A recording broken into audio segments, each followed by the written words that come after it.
Perkenalkan, nama saya Sofia Rahmawati. Saya dari kelas 06 SMJE 008.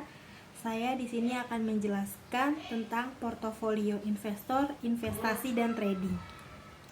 Yang dimana materi ini diampu oleh dosen pembimbing yaitu Bapak Rudi Sanjaya. Saya menjelaskan agar rekan-rekan sekalian dapat memahami perbedaan antara investasi dan trading, serta bagaimana membangun portofolio yang efektif. Selanjutnya kita masuk ke pendahuluan. Dunia keuangan terus berkembang pesat, dan dua istilah yang sering kita dengar adalah investasi dan trading. Keduanya merupakan cara untuk mengembangkan kekayaan, namun dengan pendekatan yang berbeda secara fundamental. Investasi umumnya berfokus pada pendekatan jangka panjang, sedangkan lebih ke arah pendekatan jangka pendek. Tujuan utama dari keduanya adalah mengelola kekayaan dari secara efektif, namun jalur yang ditempuh sangat berbeda. Selanjutnya kita masuk ke penjelasan pengertian investasi. Investasi itu sendiri adalah aktivitas menanam modal dengan tujuan untuk memperoleh keuntungan dalam jangka panjang. Instrumen investasi yang umum meliputi properti, saham, obligasi, reksadana, dan emas. Fokus utama investasi adalah pertumbuhan kekayaan dan perlindungan nilai aset dari inflasi seiringnya waktu. Berbeda dengan investasi, trading adalah aktivitas jual beli instrumen keuangan dalam jangka waktu yang relatif pendek. Tujuan utama trader adalah memanfaatkan fluktuasi harga dalam waktu singkat untuk mendapatkan keuntungan yang cepat. Instrumen yang sering diperdagangkan termasuk saham, forex atau valuta asing, cryptocurrency, dan komoditas.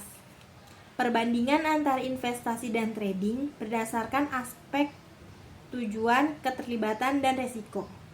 Dari tujuan, investasi bertujuan untuk pertumbuhan jangka panjang, sementara trading bertujuan untuk keuntungan jangka pendek.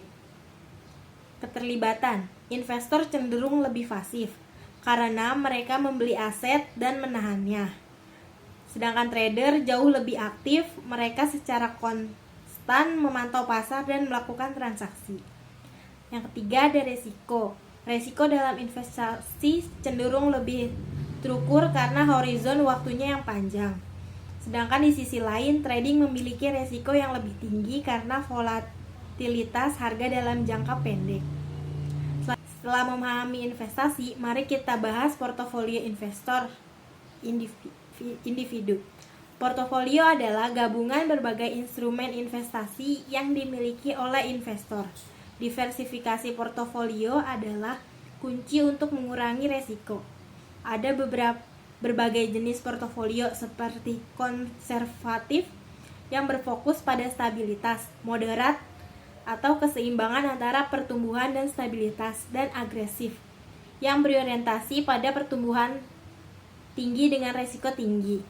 Selanjutnya ada strategi diversifikasi. Diversifikasi berarti menyebarkan investasi Anda ke berbagai instrumen seperti saham, obligasi, properti, reksadana, dan emas. Tujuannya adalah untuk mengurangi exposure terhadap resiko spesifik. Jika satu aset berkinerja buruk, aset lain dapat menyimbanginya. Sebagai contoh, distribusi aset bisa berupa 50% saham, 30% obligasi, dan 20% emas, tergantung pada profil resikonya. Selanjutnya ada analisis teknikal dan fundamental. Analisa teknikal berpola harga historis dan alat. Analisis fundamental, kinerja perusahaan, laporan keuangan, indikator ekonomi. Baik investor maupun trader menggunakan dua jenis analisis ini, teknikal dan fundamental. Analisa teknikal berfokus pada pola harga histori, volume, dan grafik. Alat-alat seperti candlestick dan moving averages digunakan untuk memprediksi pergerakan harga di masa depan. Sedangkan analisa fundamental menganalisis nilai intrinsik suatu aset. Ini melibatkan pemeriksa kinerja perusahaan, laporan keuangan, dan indikator ekonomi yang lebih luas. Kombinasi kedua analisis ini sering memberikan gambaran yang lebih komprehensif. Selanjutnya ada resiko dalam investasi dan trading. Di sini ada poin-poin yang mengenai resiko. Jenis resiko. Setiap aktivitas keuangan pasti memiliki resiko. Dalam investasi dan trading, kita menghadapi berbagai jenis resiko. Jenis resiko tersebut, yang pertama ada resiko pasar atau fluktuasi harga. Selanjutnya ada resiko likuiditas atau kesulitan menjual aset. Selanjutnya ada resiko inflasi atau daya beli uang berkurang. Dan selanjutnya ada resiko kredit atau pihak lain gagal bayar. Dan resiko valuta asing atau perubahan kurs. Untuk mengelola resiko ini, ada beberapa strategi seperti menggunakan stop loss order atau untuk membatasi kerugian. Dan hedging atau melindungi posisi dari pergerakan harga yang merugikan. Dan yang terakhir, melakukan analisis resiko secara menyeluruh sebelum membuat keputusan. Selanjutnya di sini ada studi kasus Barings Banks kegagalan dan pendekatan Warren Buffett keberhasilan. Dengan judul kegagalan dan keberhasilan. Kita akan melihat dua studi kasus. Yang pertama itu ada dari Barings Banks.